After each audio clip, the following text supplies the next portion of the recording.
The transport ship landed on the jungle planet with a loud thud that shook the ground. Dr. Elena Martinez was the first to step out, her boots sinking slightly into the soft, wet earth. The air was thick and warm, filled with strange smells and sounds she had never experienced before. Behind her, 5 other team members followed, each carrying equipment and supplies for their research mission. Captain Jake Morrison jumped down from the ship last, his hand resting on his weapon. His job was to keep the science team safe while they studied the alien creatures on this new world. The planet was called Kepler 442b, but the team had started calling it Green. Hell, because of its dense jungle and dangerous wildlife. Elena looked around at the massive trees that stretched up toward the sky like green towers. Vines hung down like thick ropes, and colorful flowers bloomed everywhere. The sounds of the jungle were unlike anything on Earth. Strange bird calls echoed through the trees, mixed with howls and roars from creatures they could not see. Stay close together, Jake warned the team. The orbital scans showed some pretty big animals down here. We don't want any surprises. Dr. Amy Brooks, the team's animal behavior expert, was already taking notes on her tablet. Listen to those calls, she said with excitement. Each one is probably from a different species. This place is like a living laboratory. The team moved slowly through the thick jungle, cutting through vines and pushing past large leaves. Every few minutes, they stopped to collect samples of plants and insects. Elena was amazed by how different everything was from Earth. The plants had strange colors, and some of them seemed to move on their own. After 2 hours of walking, they found a small clearing near a stream. Jake decided this would be a good place to set up their temporary camp. The team quickly unpacked their equipment and began setting up their research station. They had enough supplies for 2 weeks of study. As the sun began to set, the jungle became even more active. New sounds filled the air, and the team could see glowing lights moving through the trees. Some of the plants started to glow too, creating a beautiful but eerie light show. Whatever lives here seems to be mostly active at night, Elena observed, watching the dancing lights through the trees. Jake set up a security perimeter around their camp using motion sensors and lights. I'm not taking any chances, he said. We have no idea what's out there. The team ate their dinner of ready-to-eat meals while discussing their findings so far. Dr. Carl Stone, their geologist, had found some interesting rock formations that suggested the planet was much older than Earth. Dr. Lisa Chun, who studied alien psychology, was fascinated by the complex sounds they were hearing. The communication patterns are incredibly sophisticated, Lisa said, listening to the jungle sounds through her headphones. Some of these creatures might be more intelligent than we thought. As night fell completely, the team took turns keeping watch. Elena volunteered for the first shift, sitting by the edge of their camp with a pair of night vision goggles. The jungle was even more beautiful at night, with bioluminescent plants creating patterns of light that moved like slow waves. Around midnight, the jungle suddenly became quiet. All the sounds stopped at once, as if someone had turned off a switch. Elena felt her heart start beating faster. In her experience, when nature went quiet like this, it usually meant a predator was nearby. She reached for her radio to wake Jake, but before she could speak, she saw it. A pair of large, glowing eyes were watching her from the edge of the clearing. The creature was hidden in the shadows, but Elena could tell it was big. Much bigger than any animal she had ever seen. Very slowly, the creature stepped into the light. Elena's breath caught in her throat. The animal was enormous, standing nearly 3 meters tall. It had 6 legs, each ending in claws that looked like they could cut through steel. Its skin was covered in scales that changed color and bright. Blue patterns ran along its back and sides. The creature's head was massive, with a mouth full of sharp teeth. But it was the eyes that held Elena's attention. They were large and intelligent, with a golden color that seemed to glow in the darkness. The creature looked directly at her, and Elena felt as if it was studying her. Elena knew she should run or call for help, but something kept her frozen in place.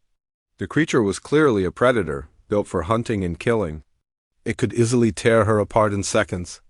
But instead of attacking, it just stood there, looking at her with those strange, intelligent eyes for what felt like hours but was probably only minutes. The woman and the alien predator stared at each other. Elena felt as if the creature was trying to communicate something, though she had no idea what. There was something familiar about the way it looked at her, something that reminded her of meeting an old friend. Slowly, the creature lowered its massive head. The movement was deliberate and seemed almost respectful, like a bow. Elena watched in amazement as this deadly predator showed her what could only be described as a gesture of recognition. Then, just as quietly as it had appeared, the creature turned and disappeared back into the jungle. The normal sounds of the night returned, and Elena realized she had been holding her breath. Jake appeared beside her, weapon ready. "What happened? I saw the motion sensors go off." Elena looked at him, still trying to process what she had experienced. "There was a predator, a big one, but it didn't attack. It just looked at me and then left." "What do you mean it just looked at you?" Jake asked, scanning the jungle with his night vision scope. "I can't explain it," Elena said. "It was like it recognized me somehow, like it knew who I was." Jake frowned. "That's impossible. These creatures have never seen humans before. How could it recognize you?" Elena shook her head. "I don't know, but I'm sure that's what happened. It looked right into my eyes, and I felt like it was remembering something. Then it bowed its head and left." The next morning, Elena told the rest of the team about her encounter. Most of them were skeptical, but Amy was very interested in the details. "Predators don't usually behave that way," Amy said. "If it was hunting, it would have attacked. If it was just curious, it would have kept its distance.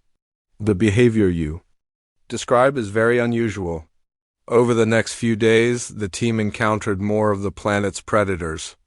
Each time, the same thing happened. The creatures would approach, make eye contact with the humans, and then either leave peacefully or even seem to show some form of respect. Dr. Stone was attacked by a pack of smaller predators while collecting rock samples, but as soon as one of them looked into his eyes, the entire pack stopped their attack and retreated. Dr. Chun had a similar experience with a flying predator that could have easily snatched her from the ground. "This is not normal animal behavior," Amy reported during their daily team meeting. "These creatures are apex predators. They should see us as either prey or competition. Instead, they're treating us like we're something special." Elena looked out at the jungle, where she could see the glowing eyes of various creatures watching their camp. "Whatever is happening here, it's not random. These animals are recognizing something in us, something that makes them treat us differently." Jake checked his weapon systems for the third time that day. "I don't like it. Predators that act strange are dangerous. We should consider leaving early." But Elena was determined to understand what was happening. She had come to study alien life, and she had discovered something that could change everything humans thought they knew about their place in the universe. As she prepared for another night watch, Elena wondered what other secrets this jungle planet might hold.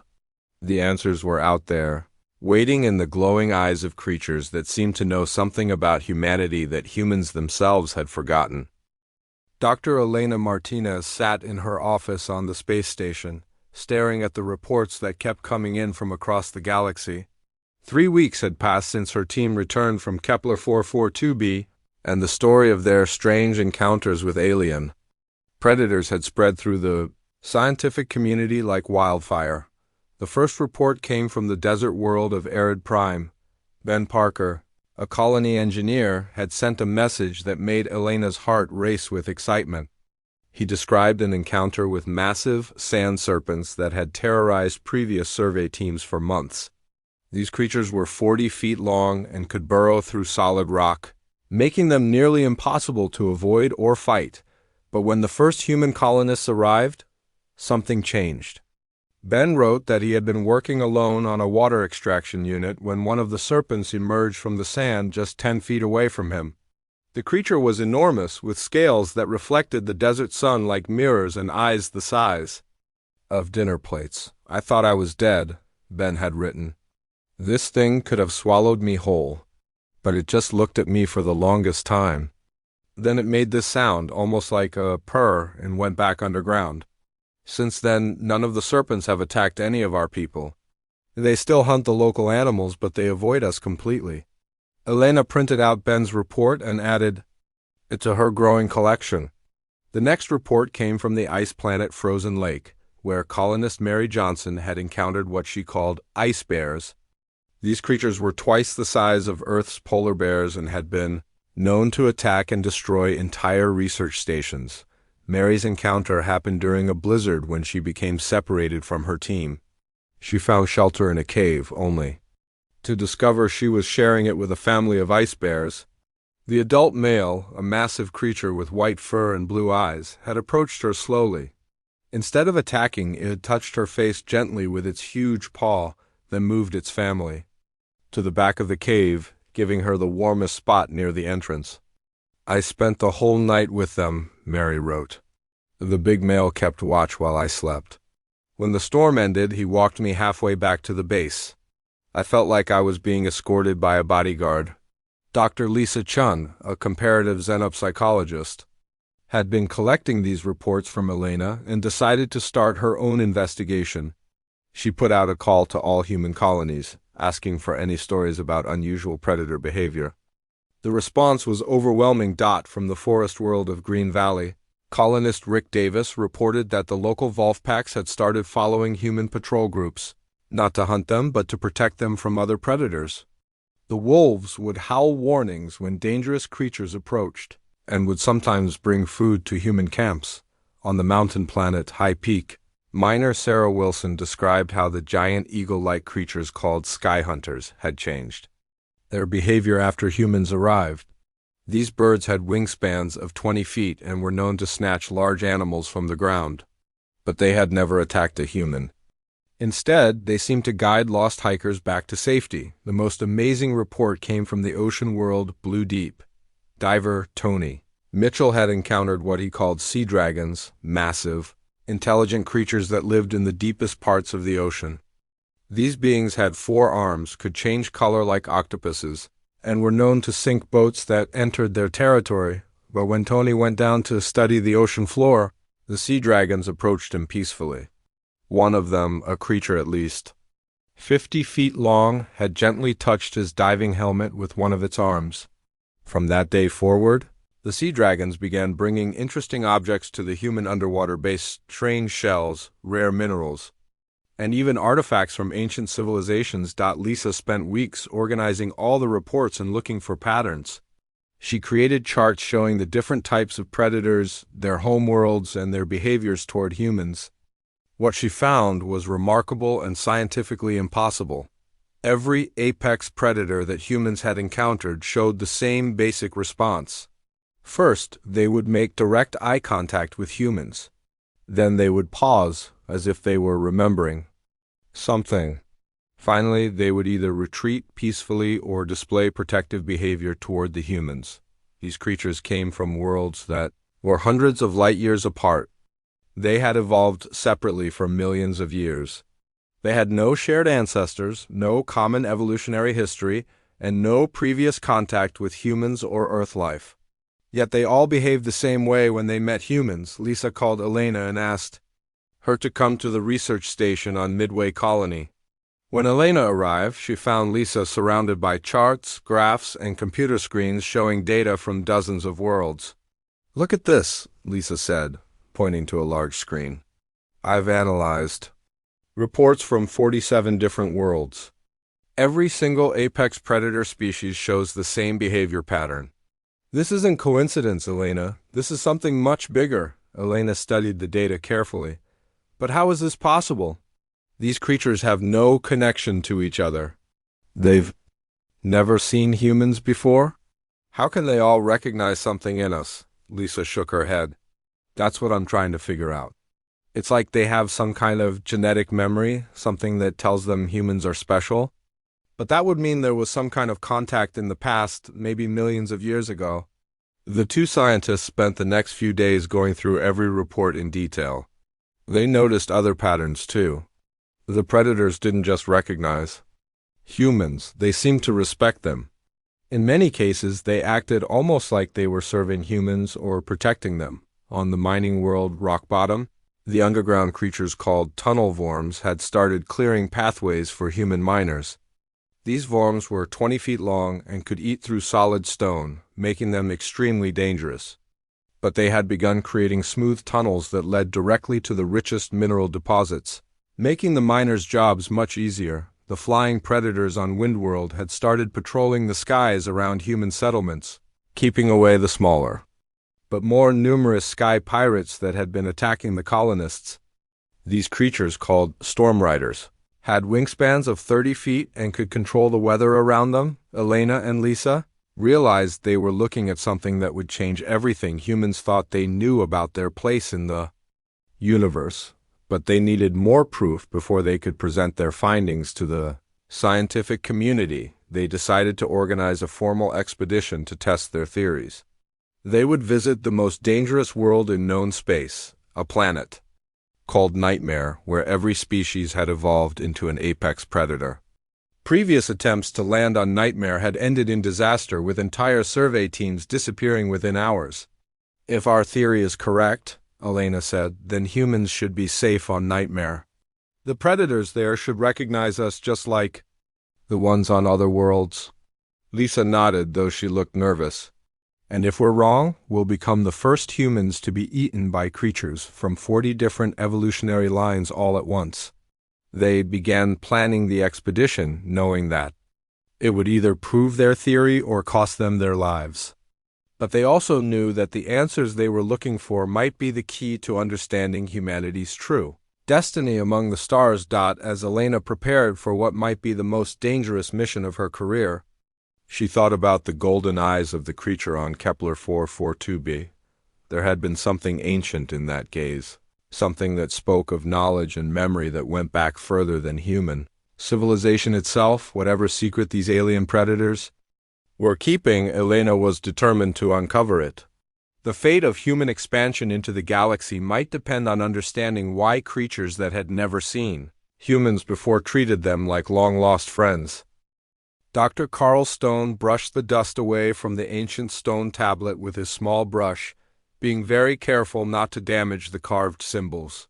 He had been working on this dig site for 3 months, and this was the most important discovery he had made so far. The tablet was part of a larger collection found in the ruins of an ancient city on the planet Threshold. Threshold was a dead world now, with no atmosphere and no life. But millions of years ago, it had been home to a civilization that had built cities across the entire planet. The ruins were so old that most of them had turned to dust. But this particular site had been protected by a mountain that had collapsed over it, creating a natural shelter. Carl had been studying ancient civilizations for 20 years, but he had never seen anything like this. The symbols on the tablets were unlike any language he knew, but they were clearly organized and complex. More importantly, the tablet showed pictures of creatures that looked very familiar. He carefully lifted the tablet and carried it to his workstation, where he had set up lights and cameras to document everything he found. His assistant, Dr. Nancy White, was working on another tablet nearby. She looked up as Carl approached. "Find something interesting?" she asked, putting down her own tablet. Carl set his discovery on the work table and pointed to the carved images. "Look at these creatures. Do they remind you of anything?" Nancy leaned in closer to examine the carvings. The tablet showed various alien creatures, each one carved with incredible detail. She recognized several of them immediately.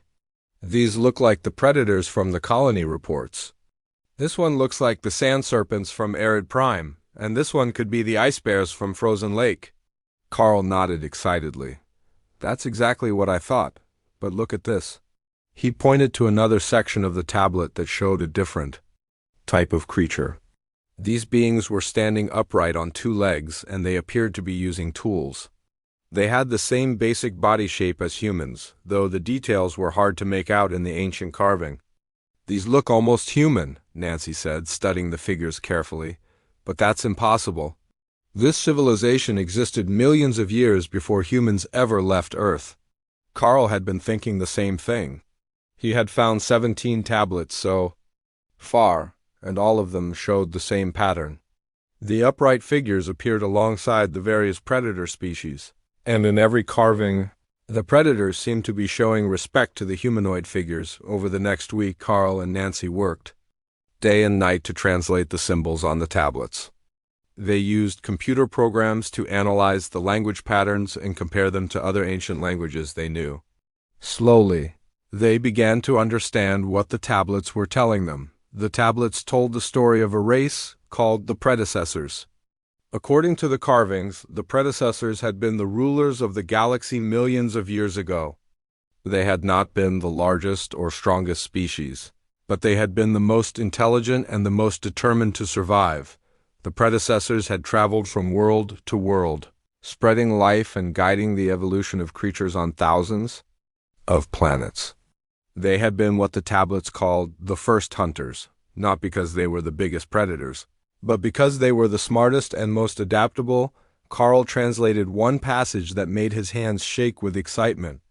The predecessors shaped the great hunters of each world, giving them the gift of recognition. All creatures that hunt would know their creators and would serve them when they returned. Nancy read over his shoulder. This is talking about genetic memory. The predecessors somehow programmed the predators they encountered to recognize them and their descendants. The tablets described how the predecessors had ruled the galaxy for millions of years, not through force, but through their unique ability to command the respect of apex predators on every world they visited. The predators would protect predecessor settlements and help them hunt other creatures for food, but the most shocking discovery came when Carl found a tablet that showed what happened to the predecessors. According to the carvings, they had not died out or been conquered. Instead, they had made a choice to leave the galaxy and retreat to a small, blue world at the edge of known space. They went to a world with one sun and one moon, Carl read from the tablet. A world of water and land, where they would wait and change until the time came for them to reclaim their inheritance. Nancy stared at the tablet. Carl, are you thinking what I'm thinking? Carl nodded slowly. Earth, they're describing Earth. The predecessors retreated to Earth millions of years ago. The implications were staggering. If the tablets were accurate, then humans were not just another species that had evolved on Earth. They were the descendants of the ancient rulers of the galaxy. The predecessors had retreated to Earth and had evolved over millions of years into modern humans. Carl immediately sent a message to Dr. Elena Martinez explaining what he had found. Elena was preparing for her expedition to Nightmare, but she changed her plans immediately when she received Carl's report. Within days, Elena, Lisa, and a team of other scientists arrived on Threshold to examine the tablets for themselves. They brought with them genetic testing equipment and computer programs designed to analyze ancient languages. Lisa was particularly interested in the psychological implications of the discovery. If humans are descended from the predecessors, then the genetic memory in the predators isn't just recognizing our species. It's recognizing their ancient masters. Elena studied the tablets that showed the predecessors interacting with various alien predators. In every carving, the predators were shown in submissive poses with their heads lowered in respect. It was the same behavior that Elena had seen on Kepler-442b. The team spent 2 weeks on Threshold, analyzing every tablet and artifact they could find. They discovered that the predecessors had not just influenced a few worlds, they had visited thousands of planets over millions of years. They had guided evolution, protected young species, and established a galactic civilization that had lasted longer than any other in history. Dr. Amy Brooks, who had joined the team, made an important discovery about the genetic programming. The tablets describe how the predecessors used something they called the eternal memory. They somehow embedded recognition patterns into the DNA of apex predators, patterns that would be passed down through all future generations. This explained why predators from completely different evolutionary backgrounds all showed the same behavior toward humans. The recognition wasn't learned. It was built into their genetic code by the predecessors millions of years ago. The final piece of the puzzle came when the team found a chamber deep beneath the main ruins. Inside the chamber were more tablets, but these were different. They were made of a crystalline material that seemed to glow with its own light. Carl carefully translated the symbols on the crystal tablets. They contained what appeared to be a final message from the predecessors. We leave this cosmos in the hands of our children. The great hunters will remember us when we return. The galaxy waits for the heirs of the first hunters to claim their birthright. Elena felt a chill run down her spine as she read the translation. The predecessors knew that their descendants would eventually return to space. They planned for humans to inherit the galaxy. The team realized that human expansion into space wasn't just exploration, it was a homecoming. Every world that humans visited had been shaped by their ancestors millions of years ago. The apex predators that seemed to recognize something in human eyes were actually remembering their ancient masters. Lisa looked up at the alien, stars visible through the chamber's opening. This changes everything. We're not just explorers or colonists. We're the rightful heirs to a galactic civilization that our ancestors built millions of years ago. Carl carefully packed the crystal tablets for transport back to Earth. These artifacts would prove that humans had a deeper connection to the galaxy than anyone had ever imagined. The mystery of why alien predators recognized humans had been solved, but the implications of the discovery were just beginning to be understood. As the team prepared to leave Threshold, Elena realized that their planned expedition to Nightmare would be more than just a test of their theory. It would be a reunion between humans and the creatures their ancestors had created to guard the galaxy until their return. Dr. Amy Brooks stood at the window of the transport ship and looked down at the planet below. Nightmare was a world of darkness and danger, covered in thick forests and jagged mountains. The planet got its name because every living thing on it had evolved to be a predator. There were no prey animals, no peaceful creatures, and no safe places to hide. The ship's captain, Frank Miller, had warned them 3 times that landing on Nightmare was suicide. Previous survey teams had lasted only hours before disappearing completely. The planet was home to creatures so dangerous that the military had declared it off-limits to all human activity, but Amy and her team were not ordinary explorers. They were testing the most important theory in human history. If they were right, their ancient heritage would protect them from the deadliest predators in the galaxy. If they were wrong, they would become the first humans to die on a world where death was the only certainty. Elena Martinez sat across from Amy, checking her equipment one last time. The discovery on Threshold had changed everything they thought they knew about humans and their place in the universe. Now, they had to prove that the genetic memory of the predecessors was real. Remember, Elena said to the team, we go in with minimal equipment and no weapons. If the theory is correct, we won't need them. If it's wrong, weapons won't help us anyway. The team consisted of 5 volunteers. Besides Amy and Elena, there was Dr. Lisa Chun, Dr. Carl Stone, and a colony security officer named Kevin Ross. Kevin had insisted on coming along, even though his military training would be useless against the creatures they were about to face. The ship landed in a small clearing surrounded by trees that looked like they were made of black metal. The air was thick and humid, and strange sounds echoed through the forest. Even through the ship's hull, they could hear the roars and screams of creatures hunting each other. Captain Miller opened the ship's door but refused to step outside. I'll wait here for exactly 24 hours, he said. If you're not back by then, I'm leaving whether you're ready or not.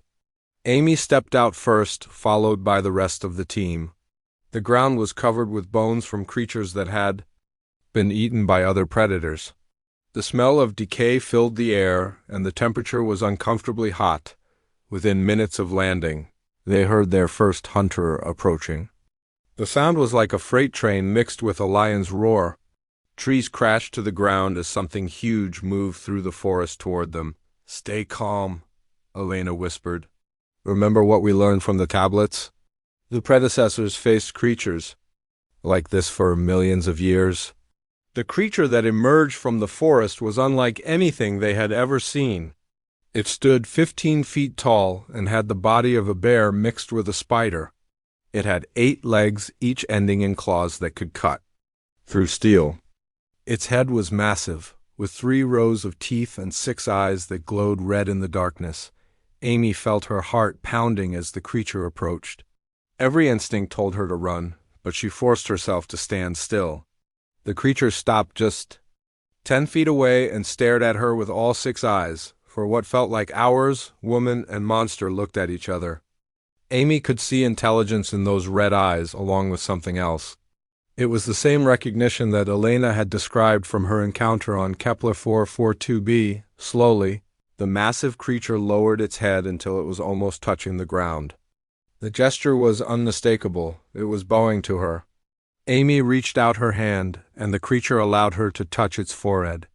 The contact felt electric, as if something ancient was awakening in both of them. The creature made a sound that was almost like a purr, then turned and disappeared back into the forest.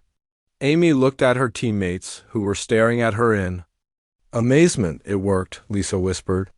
The genetic memory is real. Over the next few hours, the team encountered more of Nightmare's predators. Each encounter followed the same pattern. The creatures would approach aggressively, make eye contact with the humans, then show some form of respect or submission. They met flying predators with wings like razor blades that landed nearby and folded their wings in what looked like a bow. They encountered pack hunters that surrounded the team, only to lie down on their bellies when the humans looked them in the eyes. The most amazing encounter happened when they reached the planet's most dangerous region, a valley where the apex predators gathered to hunt each other. This was where the previous survey teams had disappeared, and it was considered the most lethal place in known space. As they walked down into the valley, creatures emerged from every direction. There were hunters with scales like armor, beasts with tentacles instead of legs, and flying monsters with acid for blood.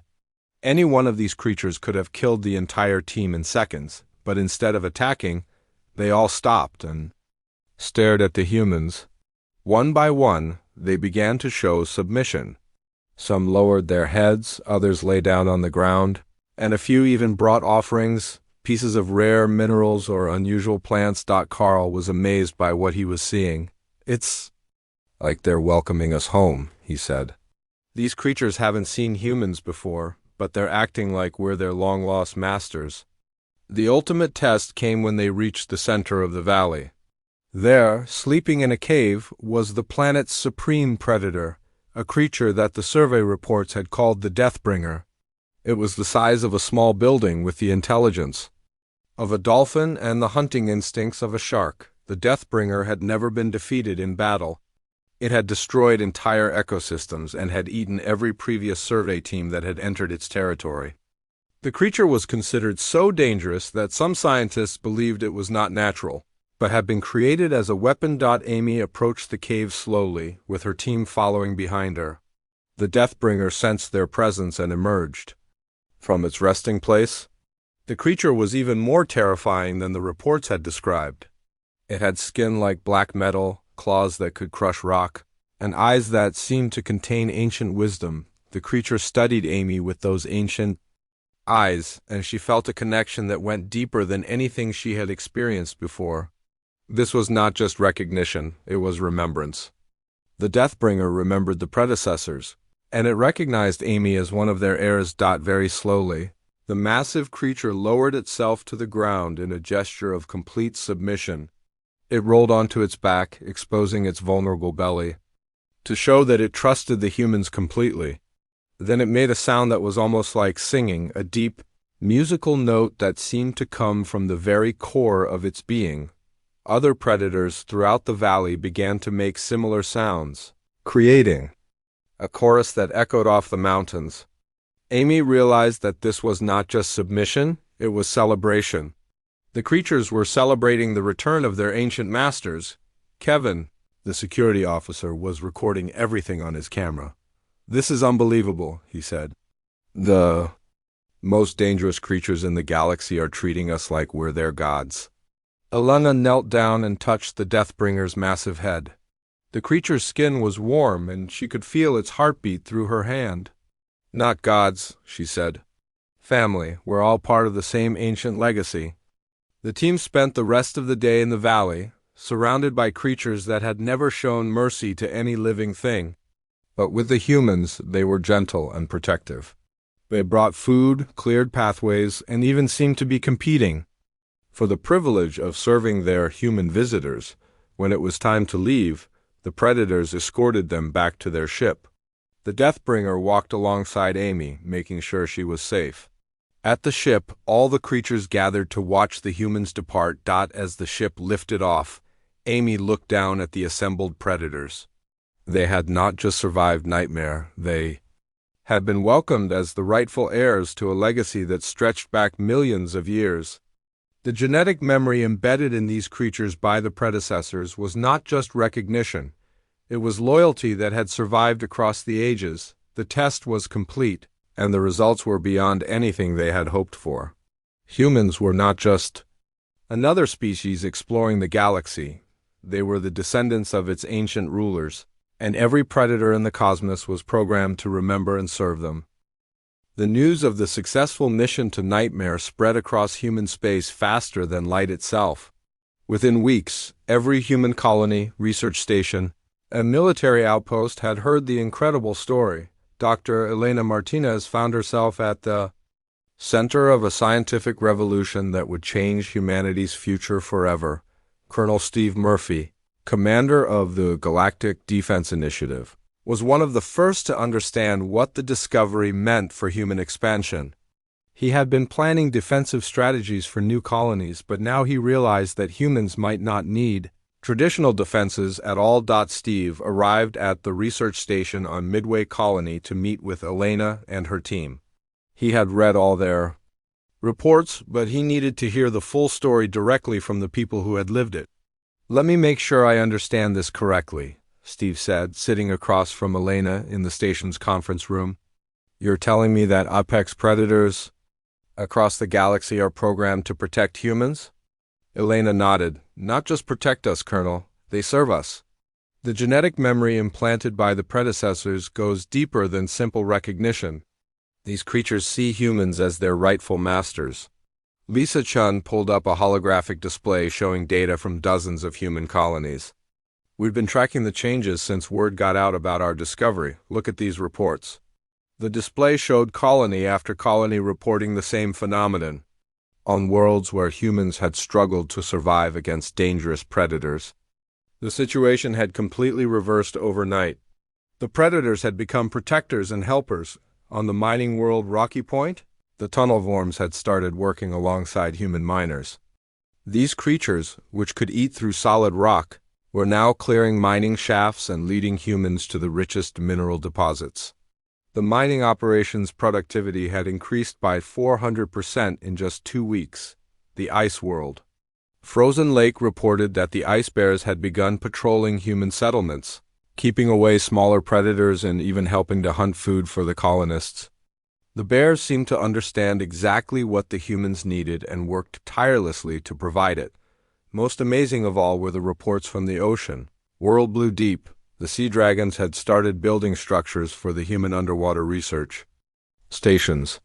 Using their incredible strength and ability to shape metal with their claws, they were creating domes and tunnels that allowed humans to explore deeper parts of the ocean than ever before.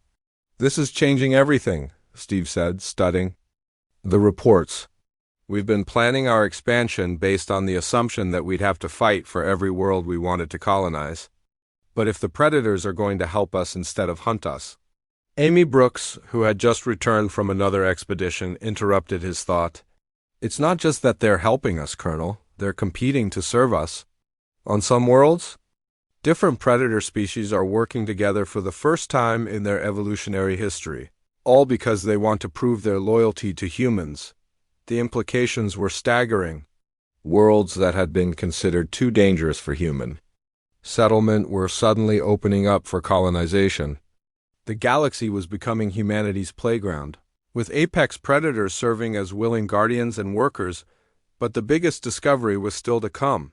Dr. Carl Stone had been leading a team of archaeologists to search for more predecessor sites across the galaxy. What they found changed everything once again. Carl sent an urgent message to Elena from a planet called Ancient Home, located near the galactic core. His team had discovered something that made the tablets on Threshold look like children's drawings. Elena, Lisa, and Amy immediately traveled to Ancient Home to see Carl's discovery for themselves. What they found there took their breath away.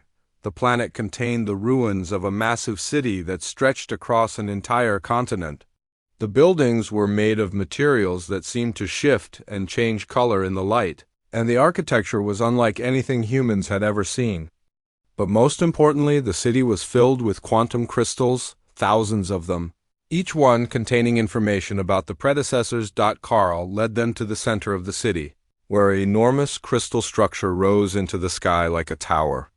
This is their main data storage facility, he explained. We've barely begun to translate what's in here, but what we've found so far is incredible. The quantum crystals contained the complete history of the predecessors, including detailed records of their expansion across the galaxy. Elena learned that her ancestors had not just visited thousands of worlds, they had shaped the evolution of life on millions of planets over the course of 10 million years. The predecessors had been master geneticists, able to guide evolution and create new species at will. They had designed the apex predators on each world to serve specific purposes, some as guardians, others as workers, and still others as companions, but the most important discovery was hidden in the deepest levels of the crystal network. Lisa found it while searching for information about the genetic memory programming. What she discovered made her call the others immediately. "You need to see this," she said, her voice shaking with excitement. "It's not just genetic memory. The predecessors left us a message, and it's still active." Deep within the quantum crystal network was a communication system that had been waiting for millions of years. It had been programmed to activate when beings with predecessor DNA came within range. The message was addressed to the inheritors, the descendants of the predecessors who would one day return to reclaim their galactic heritage. The message was long and detailed, but its main points were clear.